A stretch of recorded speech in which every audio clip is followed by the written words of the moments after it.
तो आज हम पढ़ने वाले हैं गुप्त वंश के बारे में। तो गुप्त वंश की शुरुआत कैसे हुई,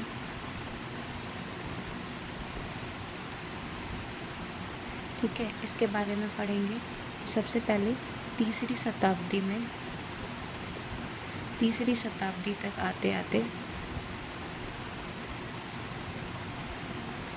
जो सतवाहन वंश है उसका अंत हो चुका था, ठीक है।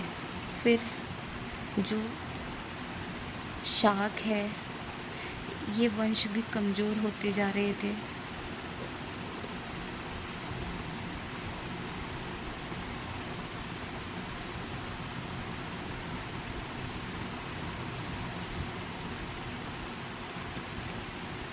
शाक, कुषाण, ठीक है, ये सारे जो वंश थे ये उस समय कैसे होते जा रहे थे, तो कमज़ोर होते जा रहे थे।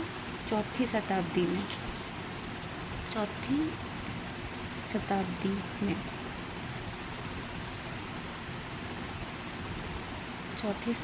ईसा पूर्व में जो शाक और कुषाण वंश थे वो कमज़ोर होते जा रहे थे।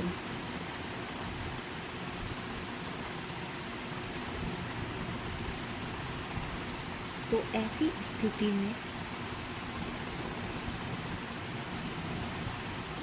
ठीक है, ऐसी स्थिति में तब भारत में गुप्त वंश का उदय हुआ। तब भारत में गुप्त वंश का उदय हुआ, ठीक है, गुप्त वंश का जन्म हुआ। माना जाता है कि जो गुप्त वंश थे इसके 2 समय बताए जाते हैं, ठीक है, इसका 2 समय बताया जाता है। एक तो है आपका 275 से लेके 550 तक का, और एक माना जाता है कि इसकी जो वास्तविक शुरुआत थी वो 319 से लेके 550 तक चला था, ठीक है। 2 टाइम पीरियड माने जाते हैं। इसमें क्या था, एक तो ये था कि जो गुप्त वंश है ये ना किसी के अधीन में था, ये किसी के अधीन में थे और वो थे सामंत, उसके अधीन में ही ये लोग कार्य करते थे, ठीक है। और इसके गुप्त वंश के जो संस्थापक हैं वो है सिरिगुप्त, ठीक है। इसके संस्थापक कौन है,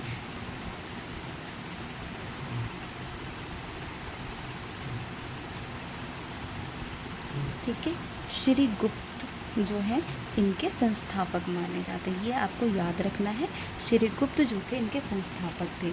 मगर ये थोड़े से कमज़ोर रहे होंगे या एक सिमट के रह गए होंगे। मगर इनकी मृत्यु के बाद इनके बेटे घटोत्कच बने थे और उनकी मृत्यु के बाद जो है वो चंद्रगुप्त जो है वो शासक बने थे, ठीक है, चंद्रगुप्त प्रथम। ये मौर्य वाले चंद्रगुप्त नहीं है, ये दूसरे चंद्रगुप्त हैं, ठीक है, ये गुप्त वंश के चंद्रगुप्त हैं। तो ये सत्ता में आए थे 319 में, इनका राज तिलक हुआ, ठीक है, ये गद्दी पर बैठे और ये बहुत ही ताकतवर थे, ठीक है, ये शक्तिशाली थे। इन्होंने विस्तार नीति का सोचा था, विस्तार नीति अपनाई थी। विस्तार नीति का मतलब हुआ कि जैसे कि ये भारत का उत्तर क्षेत्र है, सिर्फ ये इसके हिस्सा बनकर नहीं रहना चाहते थे, ये पूरे भारत, तो ये जहाँ तक इनका शासन फैल सकता है वहाँ तक अपने साम्राज्य को फैलाना चाहते थे, ठीक है। तो इन्होंने विस्तार नीति को अपनाया था चंद्रगुप्त प्रथम ने।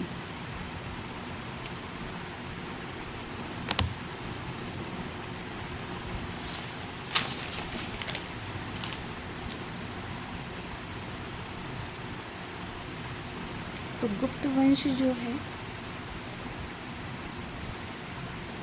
ये कहाँ से कहाँ तक फैला हुआ था? तो उत्तर, दक्षिण, पूर्व, पश्चिम। ठीक है, उत्तर में ये फैला हुआ था, उत्तर के हिमालय तक, दक्षिण में नर्मदा नदी तक, पूर्व में बंगाल और पश्चिम में है आपका गुजरात। ठीक है, उसके बाद बिहार,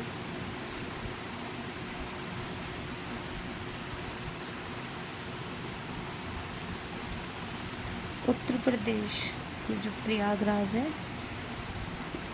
उत्तर प्रदेश में प्रयाग। ठीक है, यहाँ तक इन्होंने अपने शासन को फैलाया हुआ था गुप्त वंश में।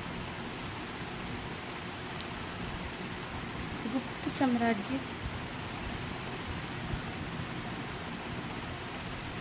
का काल मैंने बताया आपको, है ना, 275 से लेके 550 तक का है, बट वास्तविक जो है 319 से लेके 550। 319 तो यानी कि ये कौन सा टाइम हो गया, 3 पूरा हो चुका, चौथा चल रहा है। ठीक है, तो चौथी शताब्दी से लेके देखो 5 पूरा, छठे में चल रहा है, तो छठी शताब्दी।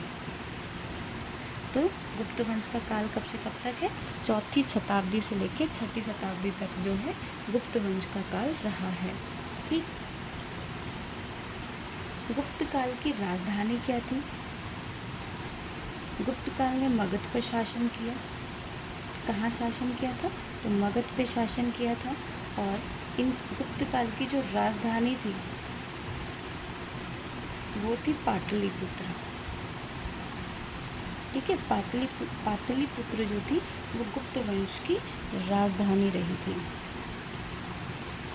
अब यहाँ पे पहला पॉइंट डालेंगे, ये सारी चीज़ें आपने प्रस्तावना में बता देना है। अब पहला पॉइंट डालोगे कि जो राजाओं के बारे में बताओगे कि इसके प्रमुख राजा कौन कौन थे। ठीक है, मैंने राजा प्रमुख लिख दिया है, बट आपको लिखना है प्रमुख शक्तिशाली गुप्त वंश के राजा कौन कौन थे। तो इनके बारे में हम थोड़ा डिटेल में पढ़ लेते हैं।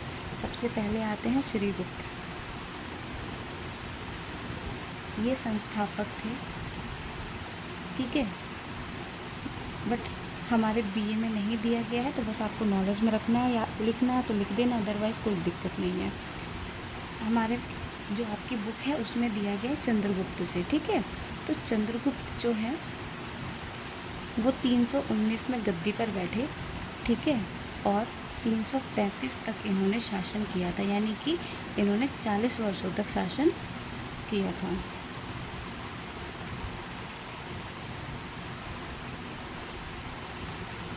चालीस वर्षों से ज़्यादा इन्होंने शासन किया था। ठीक,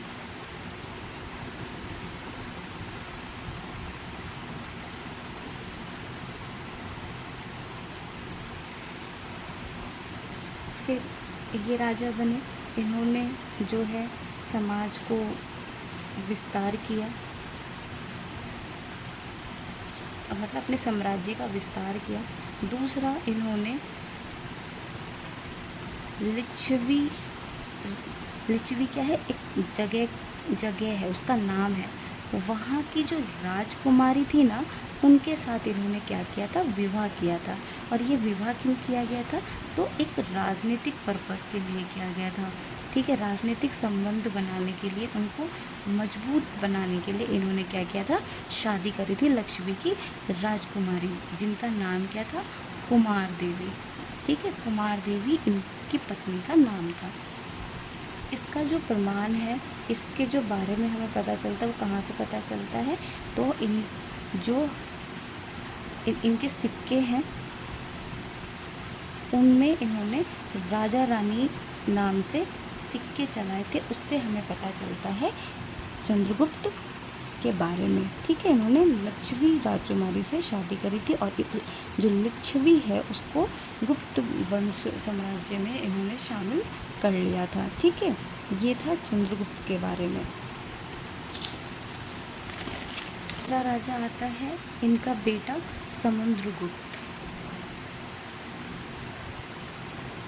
ठीक है, समुद्रगुप्त जो है वो भी बहुत ही अपने पिता की तरह बहुत ही शक्तिशाली था। इनको लिच्छवी का वो देवपुत्र कहा जाता था, यानी कि इनकी जो माता थी ना वो लिच्छवी की थी, तो वो नाती वाला रिश्ता था इनका, ठीक है।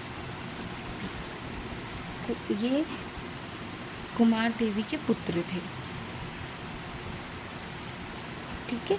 और इन्होंने भी अपने पिता की तरह विस्तार नीति को अपनाया था और अपने साम्राज्य का विस्तार इन्होंने किया था। और समुद्रगुप्त जो थे वो बहुत ही अच्छे राजा माने जाते थे। ये कवि भी थे, इसलिए इन्हें कविराज की उपाधि भी दी जाती है। ये जो थे इन कवि थे, संगीत भी इनको अच्छा से आता था, इसलिए इनके जो सिक्के थे उनमें उन्होंने जो वीणा है उसका चिन्ह इन्होंने बनवाया था, ठीक है। तो इनके सिक्कों से पता चलता है जो समुद्रगुप्त थे उनको संगीत का बहुत ही ज़्यादा शौक था। ये कवि भी थे, ठीक है, और ये बहुत ही अच्छे राजा थे, बहुत ही दयालु राजा माने जाते हैं ये, ठीक है। सभी की सेवा करते थे।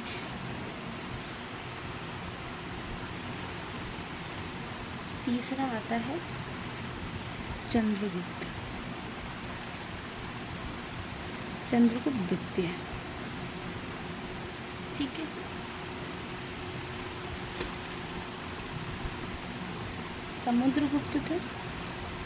समुद्रगुप्त के 2 पुत्र थे। एक था रामगुप्त और दूसरा था चंद्रगुप्त द्वितीय, ठीक है, द्वितीय। तो जो इनकी माँ थी वो चाहती थी कि जो राजा है वो रामगुप्त बने, ठीक है, मगर जो पिता थे वो चाहते थे राजा चंद्रगुप्त बने। तो जब योग्य देखा गया तो ये हार जाते हैं प्रतियोगिता में, ठीक है।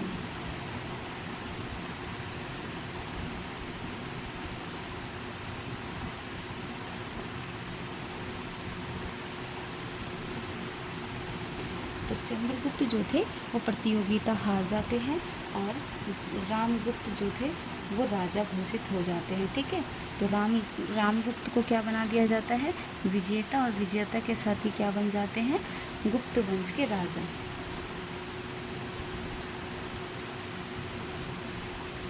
मगर ये कैसे थे, बहुत ही कमज़ोर राजा बनते हैं, कमज़ोर, डरपोक, इस तरीके के राजा थे, ठीक है। जब शाक ने इन पर हमला किया तो इन्होंने क्या किया, उनके साथ समझौता कर लिया और अपनी पत्नी इनको सौंप दी। तो जब इन्होंने अपनी पत्नी इनको सौंप दी तो ये बात जो थी चंद्रगुप्त को अच्छी नहीं लगी।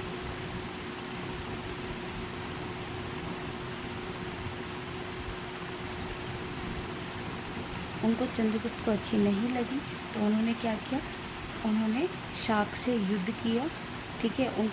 उनको हरा दिया, मतलब उनके घर में घुस गए लड़की के भेष में और उनको मार दिया। और उसके बाद ये क्या बने, इन्होंने अपने भाई, जो उनका भाई जो था रामगुप्त, वो उसका विरोध करने लगा था, तो उन्होंने अपने भाई जो रामगुप्त थे उनको भी मार दिया, ठीक है। और इनको मारने के बाद क्या हुए,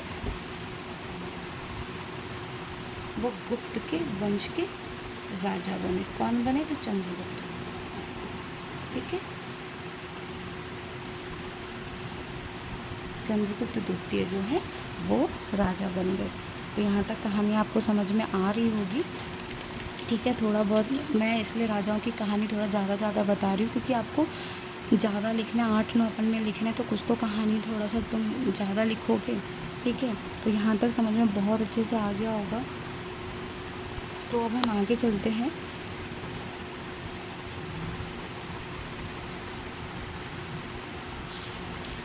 तो फिर चंद्रगुप्त जो थे उन्होंने अपने भाई को रामगुप्त को मार दिया और राजा बने। और जो इनकी पत्नी थी उनसे इन्होंने विवाह कर लिया। किसने? चंद्रगुप्त ने विवाह किया। ठीक है, चंद्रगुप्त ने विवाह कर लिया था इनकी पत्नी से, रामगुप्त की पत्नी से विवाह कर लिया था इन्हें मारने के बाद। अब चंद्रगुप्त चंद्रगुप्त ने भी क्या अपनाया? विस्तार नीति अपनाया।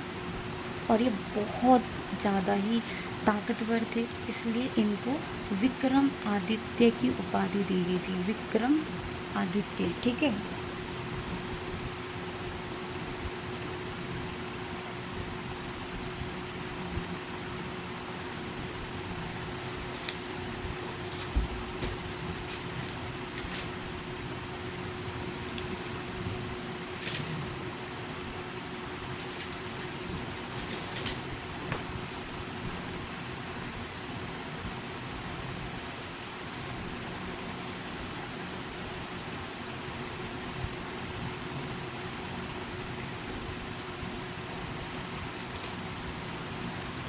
इन्हीं के काल में 9 रत्न जो थे वो पेश हुए थे। इन्हीं के काल में 9 रत्नों में कालिदास जो थे वो प्रमुख थे, और कालिदास हो गए। इन्हीं के टाइम पे विद्वानों को बहुत महत्व दिया गया। इन्हीं के काल में कला बहुत ज़्यादा विकसित हुई थी।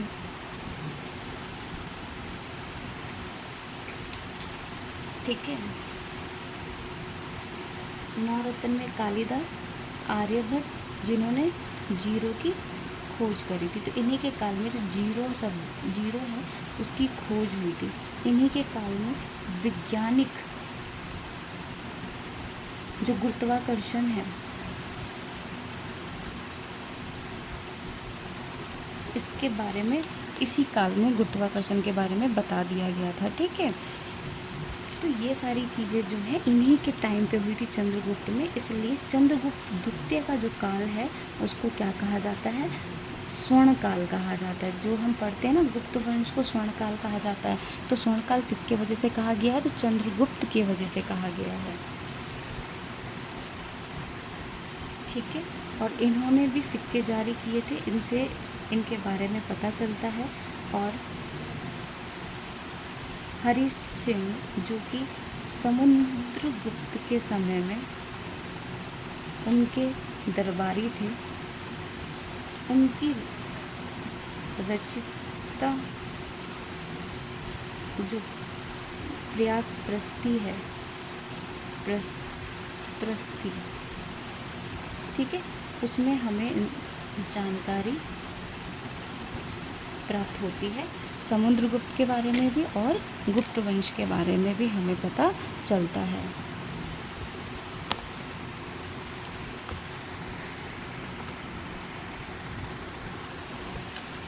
चंद्रगुप्त के ही समय में चीन यात्री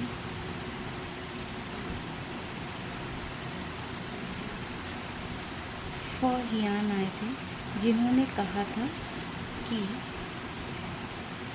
भारत के जो वासी हैं यहाँ पे बहुत ही ज़्यादा समृद्ध है, लोग बहुत ही ज़्यादा खुश हैं और ये खुशहाली वाला समाज है। ये इन्होंने चंद्रगुप्त के समय में कहा था। ठीक है। और इन्होंने अपने शासन को दक्षिण भारत तक फैलाया था। ठीक है। उज्जैन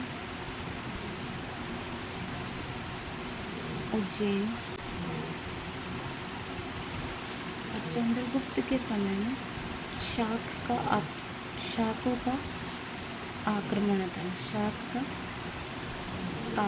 था। ठीक है। इनको इन्होंने हराया था, यहाँ पे बता दिया आपको मैंने। ठीक है। अब हम आगे बढ़ते हैं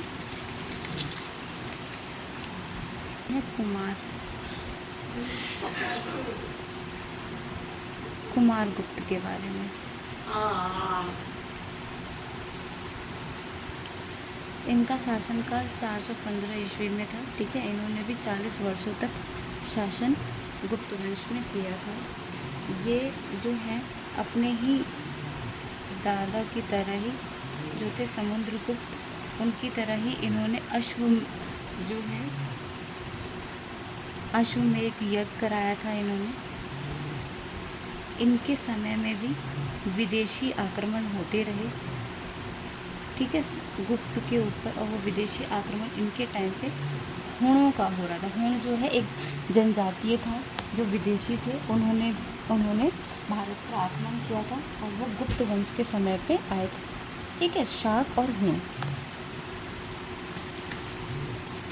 मगर जो कुमारगुप्त थे, इन्होंने समाज में शांति स्थापित करके रखा था।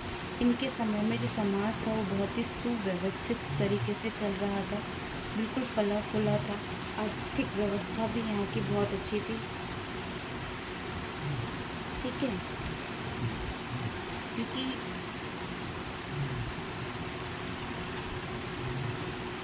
इनको हुण से, फिर पुष्यभूति वंश से इनको क्या करना पड़ा था, लड़ना पड़ा था। ठीक है, कुमारगुप्त के बारे में जो जानकारी है वो हमें कहाँ से पता चलती है, साहित्य से पता चलती है। और इनके टाइम पे चांदी के सिक्के चलाए गए थे, इन्होंने चांदी के सिक्के चलाए थे। इन्होंने नालंदा विश्वविद्यालय जो है वो बनाया था।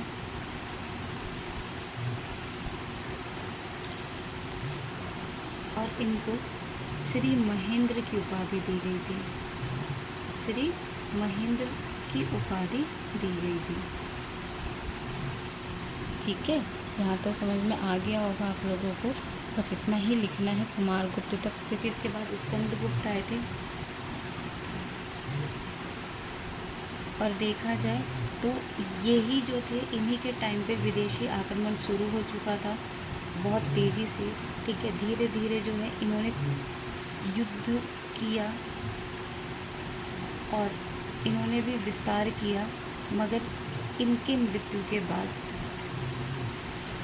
गुप्त वंश कमज़ोर होता चला गया और इनकी मृत्यु के बाद विष्णु गुप्त बने थे और यही इसके बाद गुप्त वंश का क्या हो गया, पतन हो चुका था। क्लियर हो गया, यहीं तक आपको लिखना है, इतना ही काम है इसमें। अब हम आगे बढ़ते हैं, इसमें प्रशासनिक व्यवस्था के बारे में पढ़ लेते हैं, क्योंकि ये आता ही आता है। चलो, तो देखो ये क्वेश्चंस आता है कि गुप्त वंश व्यवस्था या प्रशासन के बारे में बताइए। सबसे पहला पॉइंट आएगा आपका यहाँ पे प्रस्तावना। प्रस्तावना में आप क्या क्या लिखोगे, तो सबसे पहले लिखोगे कि देखो गुप्त वंश था क्या। तो मैंने आपको बता दिया कि जो गुप्त वंश है इसे स्वर्ण युग काल कहा जाता है। ठीक है, इसी काल में कला साहित्य का, धर्म का, विज्ञान का, सभी का उदय हुआ था। ठीक है, इसी काल में भारत जो है वो और भी ज़्यादा विकसित होता चला गया था। फिर इसके बाद आप लिखोगे कि इसके राजाओं के बारे में बताओगे कि 319 में जो चंद्रगुप्त है वो राजा बने। ठीक है, और उन्होंने विस्तार नीति अपनाई और इन्होंने अपने प्रशासन को मजबूत बनाया, क्योंकि इनके टाइम पे विदेशी आक्रमण हो रहे थे, देशी आक्रमण हो रहे थे, तो एक कानून व्यवस्था की ज़रूरत थी, सैनिक व्यवस्था की ज़रूरत थी। तो उन्होंने अपने प्रशासन को बहुत ही ज़्यादा मजबूत बना के रखा। ठीक, फिर इसमें तीसरी लाइन लिखोगे कि जो गुप्त वंश थे उन्होंने सामंतवाद को जन्म दिया था। क्योंकि कैसे सामंतवाद को, क्योंकि जो गुप्त वंश थे वो भूमि दान करते थे। ठीक है, भूमि दान को सबसे बड़ा दान मानते थे, जिसके वजह से सामंतवाद का उदय हुआ था। ठीक है ना, यहाँ तक आपको समझ में आ गया होगा। और जो गुप्त वंश है वो कहाँ से कहाँ तक फैला हुआ था, तो इन्होंने अगर आप देखोगे उत्तर प्रदेश, मध्य प्रदेश,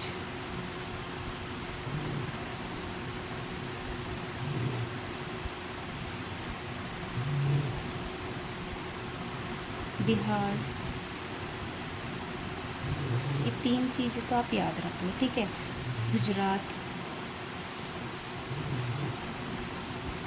उज्जैन,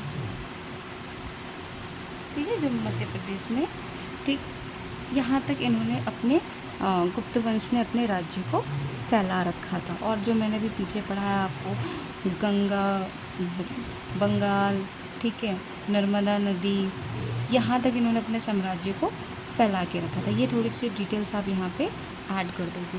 उसके बाद अब स्टार्ट होता है यहाँ पे पहला कि केंद्रीय शासन। यहाँ पे पहला क्या पॉइंट डालोगे? केंद्रीय शासन। और केंद्रीय शासन में अब पॉइंट आएगा सबसे पहले राजतंत्र। गुप्त काल में राजतंत्र चलता था, ठीक है। तो यहाँ पे लिखोगे राजा को सर्वोच्च माना गया। राजा जो था वो सर्वोच्च था, ठीक है। थोड़ा मैं मतलब हिंदी विंदी में यार थोड़ी गलती हो जा रही है अभी लिखने में, क्योंकि दिमाग में बहुत कुछ चल रहा है, क्या क्या लिखना है, तो थोड़ा सा देख लेना, ठीक है। कमेंट मत करना कि गलत लिख रहे हो। राजा को सर्वोच्च माना गया और राजा जो था वो जितने भी अधिकारी हैं, जितने भी मंत्री हैं, सभी के जितने भी सेना दल थे, सभी पदों का जो था वो मुख्य माना जाता था, वही सर्वोच्च माना जाता था। इसी की बात का मान होगा, ये जो कहेगा वही काम होगा, ठीक है। राजा जो है उसकी वो युद्ध से लेके युद्ध विराम तक, ठीक है, इसी की राय जो थी, इसी का फैसले को अंतिम फैसला माना जाता था, ठीक है। ये राजा के बारे में लिखना है। एक चीज़ और लिखना है कि गुप्त वंश जो था वो किस पर निर्भर था। इसमें जो शासन व्यवस्था थी वो राजतंत्र चल रही थी, यानी कि राजाओं का शासन वाली व्यवस्था पर निर्भर थी ये, ठीक है।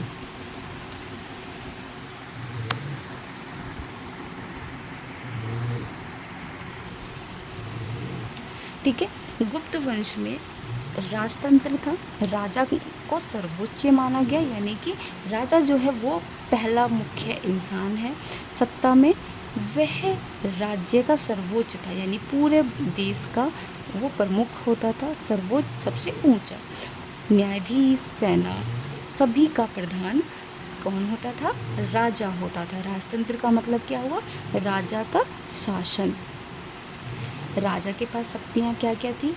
देखो, उसके पास न्याय की शक्तियाँ थी, सेना की शक्तियाँ थी और धर्म की शक्तियाँ थी, ठीक है। गुप्त वंश में धर्म को बहुत महत्व दिया गया था, ठीक है। इसी काल में जो है संस्कृत में रचित बहुत सारी पुस्तकें लिखी गई, ठीक है। इसी काल में धर्मशास्त्र के बारे में धर्मशास्त्र लिखी गई। तो इसलिए, और ये ना जो गुप्त वंश के लोग थे वो अपने आप को देव तुल्य मानते थे, यानी कि देवता के तुल्य। इसलिए ये खुद को क्या मानते थे कि धर्म रक्षक है। अंतिम अपील का अधिकार राजा के पास होता था, यानी कि जो आप अपील करोगे या फिर राजा किसी चीज़ का अपील करेगा कि युद्ध रोकना है या करना है, वो सिर्फ राजा के अधिकार में होता था। तो देखो कैसे लिखना है इस वाली लाइन को। तो राजा की उपाधि महाराजाधिराज, परमेश्वर, परम भक्त, विक्रमादित्य, ठीक है।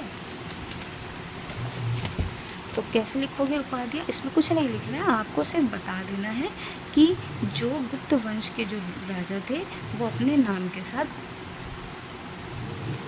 उपाधि जोड़ते थे। महाराजा की उपाधि हो गई, परमेश्वर हो गए, ठीक है, विक्रमादित्य हो गया,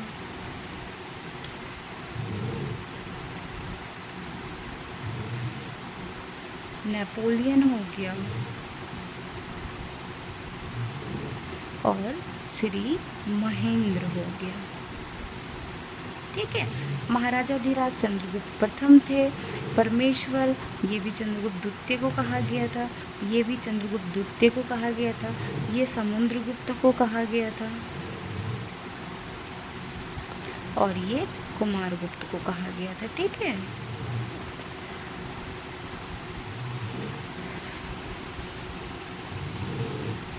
तो इन्होंने अपने आप को उपाधियां दी थी।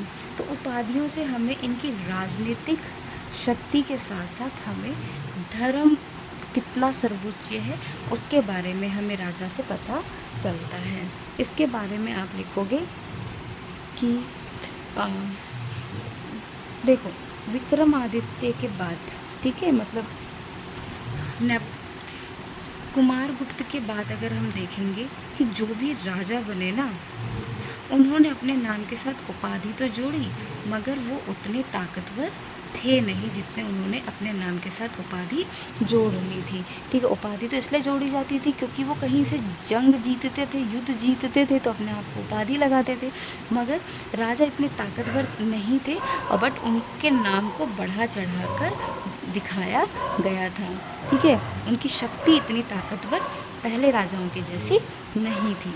ठीक, यहाँ तक समझ में आ गया होगा। फिर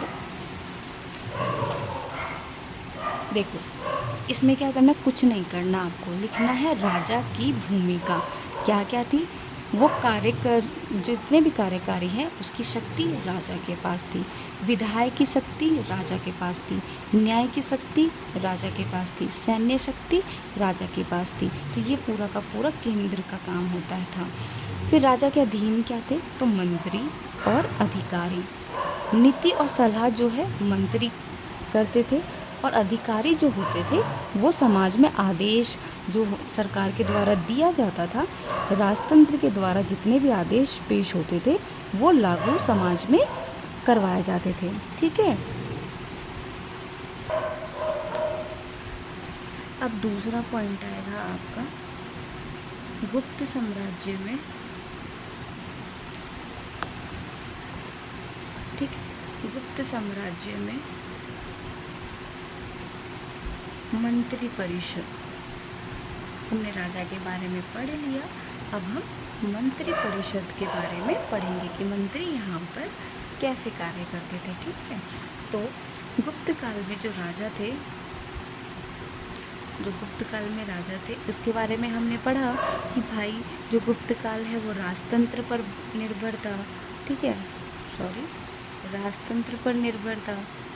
मगर यहाँ की एक अच्छी बात ये थी कि यहाँ पे राजतंत्र तो था, मगर ऐसा नहीं है कि बड़ा बेटा ही गद्दी पर बैठेगा, है तो ये भी वंश पर ही निर्भर कि वंश से ही चलेगा, मगर बड़ा बेटा ही बैठेगा ऐसा नहीं था।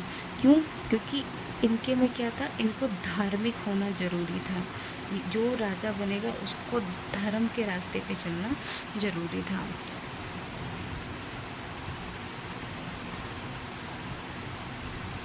तो इसी तरीके से गुप्त साम्राज्य के अंदर राजा की सहायता के लिए, ठीक है, राजा की सहायता के लिए कौन होते थे, मंत्री परिषद होते थे, जो राजा को सलाह देते थे नियम बनाने में। जो मैंने भी बताया, नीति और नियम के लिए मंत्री परिषद होता था। और जो ये मंत्री परिषद, जो मंत्री का पद था, ये कैसा था, ये था वंशानुगत।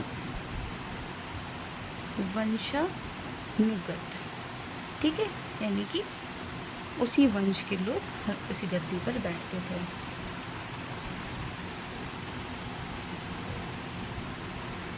ठीक है। इसी के अंदर दूसरा पॉइंट क्या लिखोगे, गुप्त साम्राज्य में मुख्य अधिकारी पद थे, मतलब अधिकारी पद, इनके काम निश्चित होते थे। सबसे पहले महासंधि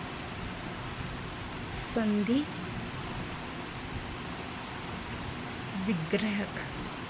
देखो, संधि का मतलब क्या हुआ कि समझौता कराना। ठीक है। तो संधि, तो इसमें हम लिखेंगे कि यहाँ पे क्या था, एक विदेश मंत्रालय था, यानी कि चंद्रगुप्त द्वितीय जो थे उन्होंने विदेशों के साथ व्यापार करा था, ठीक है। तो विदेशी मंत्रालय जो है वो क्या करता था, शांति समझौता कराता था, ठीक है। संधि का मतलब क्या हुआ, शांति समझौता कराना, समझौते का कार्य देखता था।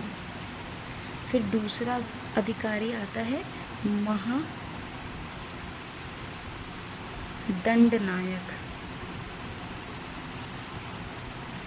तो महादंडनायक भी क्या थे, तो ये भी अधिकारी पद था। तो महादंडनायक क्या काम करेंगे, ये समाज में कानून व्यवस्था को देखते थे। ये देखते थे कि कोई ऐसा व्यक्ति तो नहीं है जो कानून को तोड़ रहा है, तो ये कानून व्यवस्था को क्या करके चलते थे, नियंत्रित करके चलते थे, ठीक है। अगर कोई कानून को तोड़ता था तो उसको दंडित करते थे समाज में।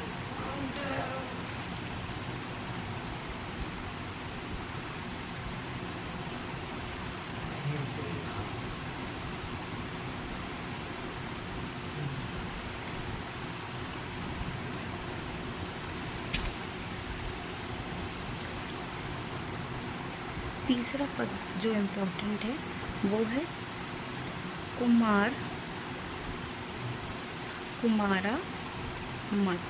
कुमारामात्य। ये भी क्या था, इसमें राजा के वंश से भी इसके पद पर बैठे होते थे लोग, ठीक है। मंत्री पद से भी, मंत्री के वंश से भी इस पद पर लोग बैठे होते थे, ठीक है। तो माना जाता है ये यहाँ पे जितने भी सदस्य थे वो शाही परिवार से आते थे।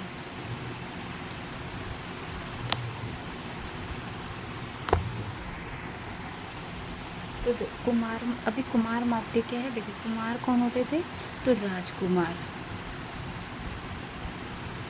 ठीक है। मात्य यानी राजकुमार के अधिकारी,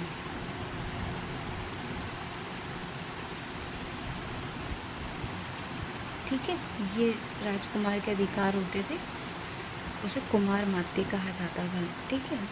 और ये भी बहुत महत्वपूर्ण रोल निभाता था।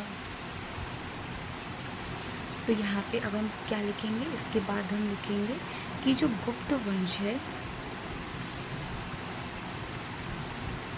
उसकी केंद्र शक्ति बहुत मजबूत थी। गुप्त वंश की केंद्र शक्ति बहुत ही मजबूत थी, ठीक है। इतनी सी बात इसमें आपको लिखनी है।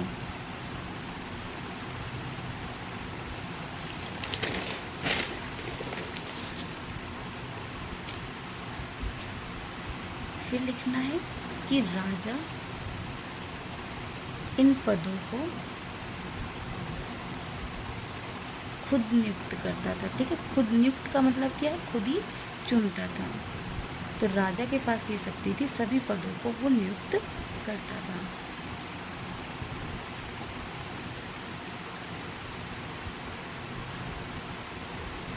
और इन्हें नगद भी देता था, यानी कि ये जो काम करते थे उस पद के लिए इनको क्या देता था, नगद भी देता था, पैसे देता था, ठीक है, राजा।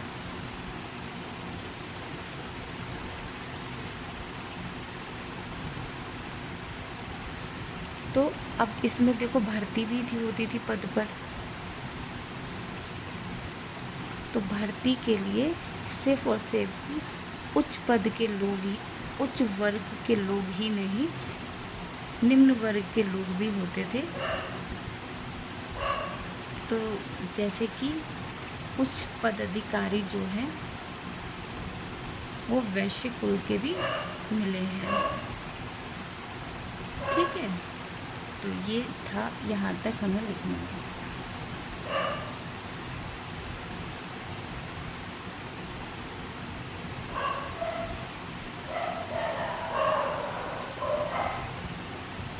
अब तीसरा पॉइंट हमें लिखना है प्रशासन में, जिला प्रशासन। जिला प्रशासन केंद्र हो गया, मंत्री हो गया, अब तीसरा आएगा जिला प्रशासन। तो हम लिखेंगे कि गुप्त वंश में, ठीक है, गुप्त वंश में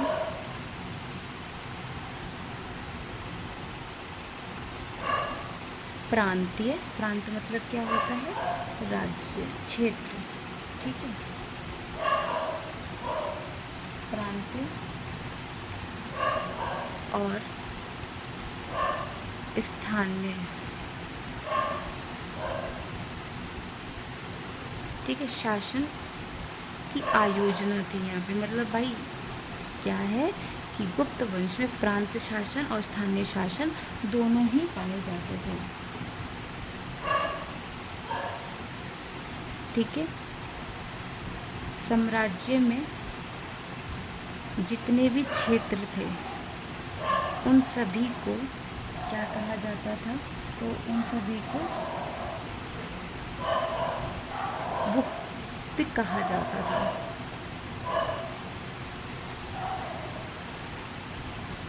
ठीक है। भुक्ति में समाज क्षेत्रों को क्या किया गया था, विभाजन किया गया था, बांटा गया था इन्होंने भुक्ति में।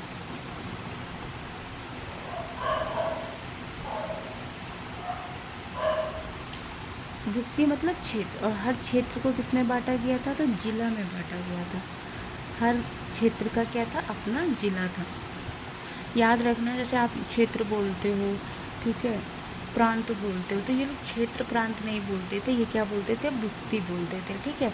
हर भुक्ति का क्या होता था, अपना जिला होता था, और हर भुक्ति का क्या होता था, अपना अधिकारी होता था, जो उस, जैसे ये समाज है तो इस समाज का नाम, इसको क्या कहा जाएगा, इसको भुक्ति कहा जाएगा। इसके अंदर अपने जो है जिला होंगे, ठीक है, और इसके बाद इसके अंदर एक अधिकारी होगा जो इस पूरे भुक्ति का क्या करेगा, संरक्षण करेगा, इसके नियम कानून व्यवस्था को देखेगा, ठीक है।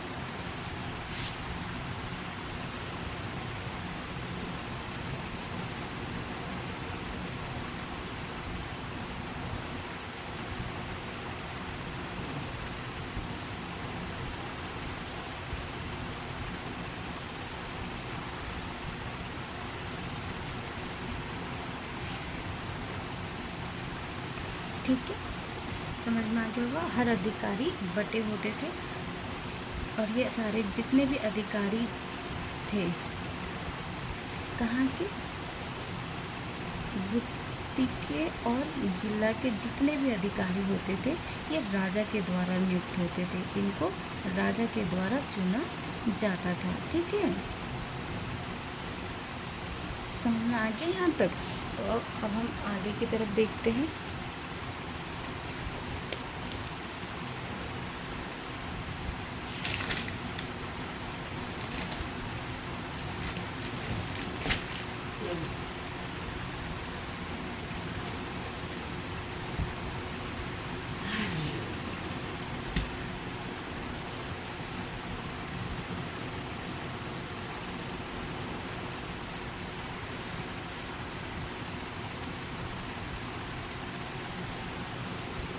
फिर इसमें एक लाइन लिखोगे कि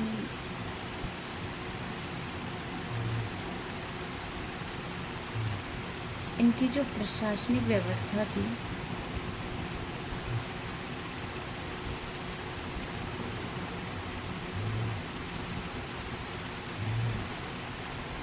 वो मौर्य से भिन्न थी, मौर्य से भिन्न थी।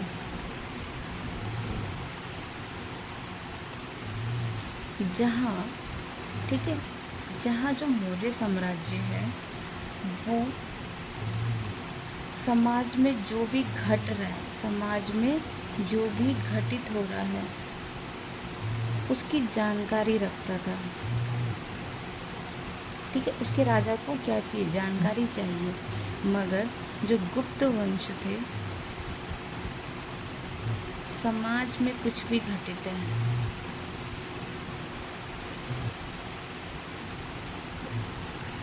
इनसे ये दूरी बनाते थे, और इसके लिए जो भी घटित हो रहा है उसके लिए एक अधिकारी रखा था जो उनकी बातों को सुनता था, और उस अधिकारी पद का नाम क्या था, कुमार मात्य। ये पद थे, जो अधिकारी पद थे, जो भी समाज में घट रहा है वो ये सारे लोग देखेंगे, इस पद के लोग देखेंगे। ये हमें कैसे पता चलता है? तो हमें शिलालेख तथा मुहरों से इनके प्रशासन के बारे में जानकारी प्राप्त होती है।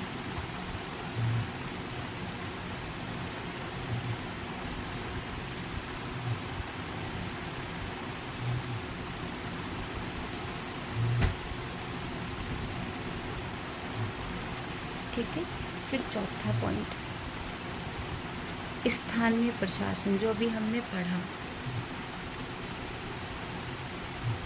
ठीक है, स्थानीय प्रशासन। तो मैंने भी आपको बताया कि जो गुप्त वंश के लोग थे, गुप्त वंश, उन्होंने स्थानीय शासन को महत्व दिया था।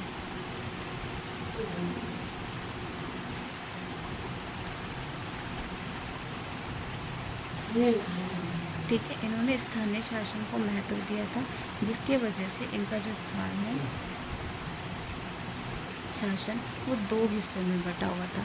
एक था गांव और दूसरा था नगर।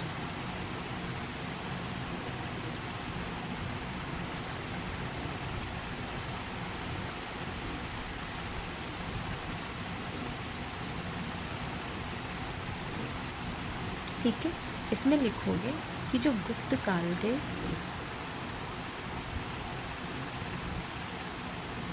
गुप्त काल में ग्राम का बहुत, मतलब गांव का बहुत महत्व था। ग्राम शासन का बहुत ही ज़्यादा महत्व दिखाया गया है।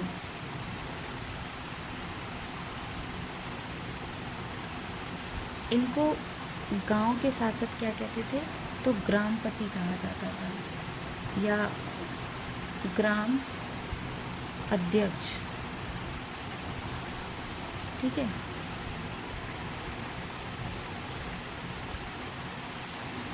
अगर गांव में कोई भी विवाद है तो इसके लिए क्या होते थे?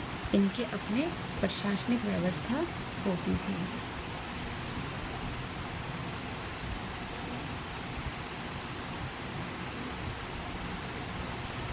ठीक है, यहाँ पे अधिकारी होते थे जो क्या करते थे? इनके विवादों को सुलझाते थे। राजा तक बात नहीं जाती थी, चाहे विवाद छोटा हो बड़ा हो, इनकी जो अधिकारी होते थे ग्राम के, वो खुद ही सुलझा लेते थे।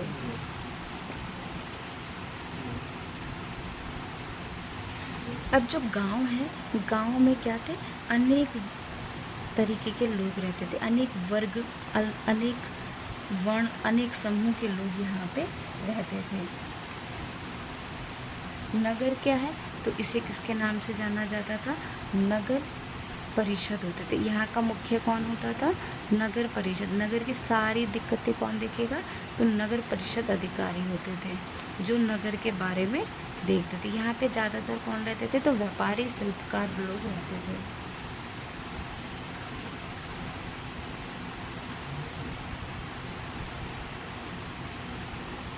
ठीक है, और इसको, इनकी नियुक्ति भी कौन करता था? तो इनकी जो नियुक्ति है वो भी राजा करता था। किसकी? तो नगर परिषद की। यानी हर नगर में एक अधिकारी होता था जिसे नगर परिषद कहा जाता था।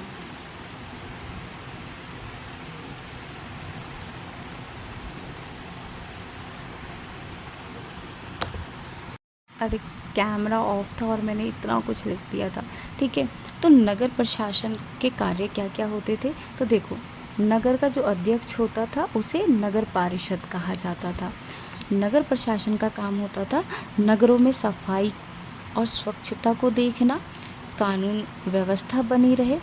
ठीक है, कोई अपराध ना करे, कोई चोरी ना करे, ये देखना, कर इकट्ठा करना यानी टैक्स इकट्ठा करना, और न्यायिक मामलों को समाज में देखना, ये काम होता था नगर का। फिर आता है ग्राम प्रशासन। ग्राम प्रशासन क्या था? हमने पढ़ा कि गुप्त वंश में जो गांव है उसका महत्व जो था वो बढ़ता चला गया। गांव का जो ग्राम प्रशासन है उसका अध्यक्ष को ग्राम अध्यक्ष कहा जाता था। ठीक है, यहाँ पे क्या लगती थी? ग्राम सभा लगती थी, जिसे जनपद कहा जाता था। ठीक है, जनपद कहा जाता था।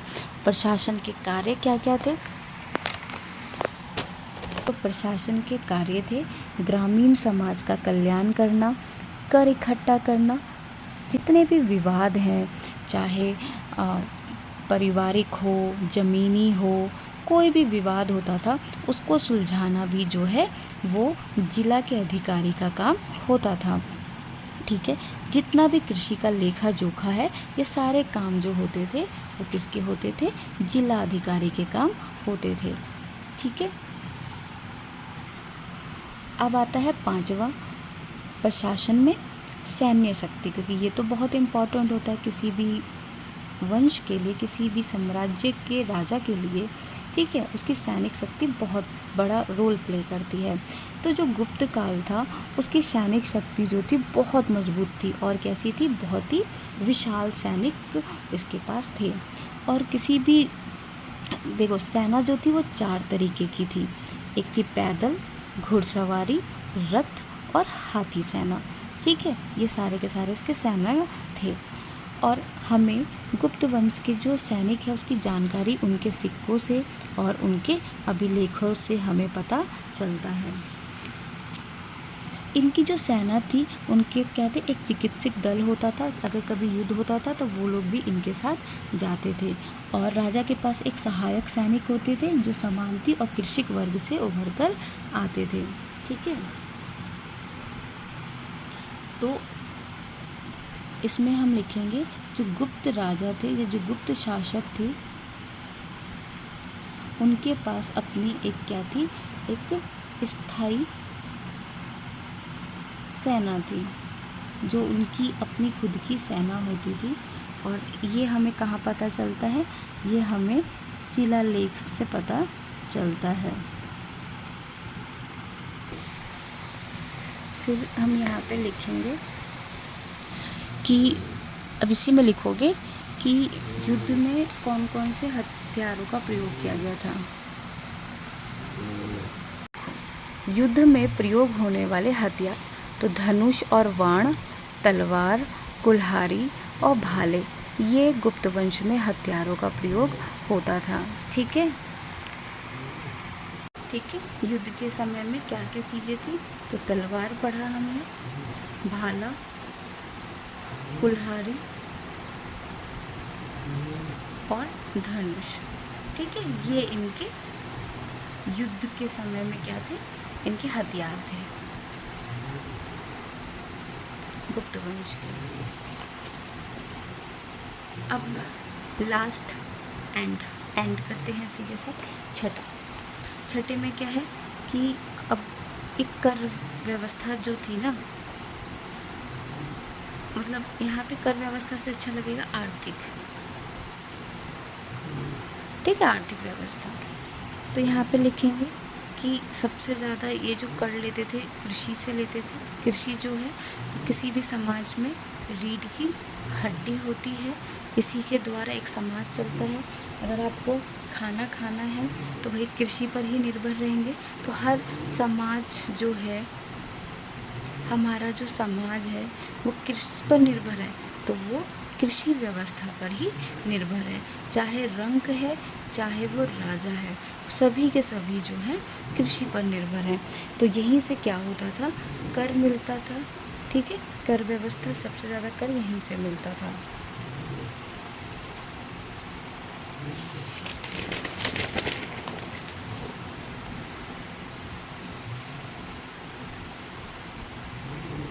तो भूमि से कर लेते थे। ठीक है, भूमि से कर लेना, व्यापारियों से कर लेना, इस कर में इनको क्या हुआ था? सबसे ज़्यादा वृद्धि हो रही थी। और क्या होता था? जो भी कर देता था उसका लेखा जोखा रखा जाता था। ठीक है, एक रजिस्टर बनता था जिसमें किसने कितना टैक्स दिया है वो देखा जाता था। अगर कोई गड़बड़ी करता था या धोखाधड़ी करता था तो उसकी के वजह से जो हानि होता था वो क्या करता था, उसका जुर्माना वसूला जाता था। तो ये सारे तरीके थे इनके पास अपना राजस्व इकट्ठा करने का, ठीक है।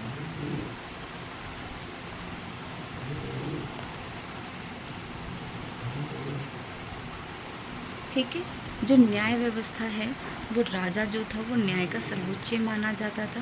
धर्मशास्त्र यहाँ पे पुस्तक लिखी गई थी, तो समाज जो था वो जाति में बटा हुआ था और समाज में कानून व्यवस्था बनाई गई थी और धर्मशास्त्र के अनुसार ही इस समाज में न्याय होता था। दंड प्रणाली में शारीरिक दंड को रखा गया था, ठीक है। 8वां आपको क्या करना है, भूमि दान लिखना है। यहाँ पे भूमि दान को सबसे बड़ा दान माना गया था, ठीक है। ये दान करते थे ज़मीनों को, और इसके बाद ब्राह्मणों को करों से मुक्ति करा गया था। बस 2 लाइन लिखनी है, इससे ज़्यादा कुछ नहीं लिखना, ठीक है। ब्राह्मणों को कर मुक्त रखा गया था, कोई टैक्स वैक्स नहीं देंगे, और बहुत ज़्यादा ये क्या करते थे, इनको भूमि दान करते थे। अब यहीं पे दी एंड हो चुका है 8 पॉइंट। गुप्त वंश का अब कोई सा भी क्वेश्चन आएगा, आपको यही सारे पॉइंट्स आपको लिखने हैं। प्रशासन आता है तो यही लिखना है, स्थानीय शासन आता है यही लिखना है, कोई क्वेश्चंस आते हैं आपको यही लिखना है। आपको मेरी PDF चाहिए तो आप मुझे फॉलो कर लेना, मैंने अपने चैनल पे आपको लिंक दे रखा है, आप वहाँ से मुझे कांटेक्ट करिए, मैं आपको फ्री में आपको PDF प्रोवाइड करवा दूँगी, ठीक है। एक बार फिर से पढ़ लेते हैं क्या क्या आपको चीज़ें याद करनी है। अगर गुप्त काल का कोई भी क्वेश्चन आता है, सबसे पहले तो पढ़ना है क्या आ रहा है। अगर प्रशासन पूछता है तो मुझे क्या लिखना है, प्रशासन पूछता है तो सबसे पहले प्रस्तावना लिखनी है। प्रस्तावना में आप क्या लिखोगे, राजा के बारे में बताओगे कि भाई सबसे पहले मतलब बताना क्या होता है कि गुप्त वंश है क्या, तो इसके बारे में बताओगे कि इसके संस्थापक कौन थे, इसे स्वर्णकाल कहा जाता है। फिर इसके राजा के बारे में थोड़ा बहुत बता दोगे, जैसे कि चंद्रगुप्त के बारे में बता दिया, और अंतिम राजा कुमारगुप्त के बारे में बता दिया, ठीक है। या फिर जो तुम्हें अच्छा लग रहा है उसके बारे में बता दो। फिर उसके बाद क्या करोगे, इसके बाद बताओगे प्रशासन में राजतंत्र शासन, ठीक है। इसमें राजा के बारे में सब कुछ बताना है कि जो राजा है वो किस तरीके से कार्य करता है, राजा किस तरीके से मुख्य है, ठीक है। राजा के पास क्या क्या शक्तियाँ हैं, ठीक, ये बताना है। दूसरे में आपको क्या बताना है, दूसरे में मैंने आपको बताया है मंत्री के बारे में कि मंत्री के कार्य क्या है, मंत्री कैसे नियुक्त होता है और मंत्री कैसे कहाँ से आते हैं। तीसरे में आप क्या लिखोगे, ग्राम शासन यानी कि स्थानीय शासन।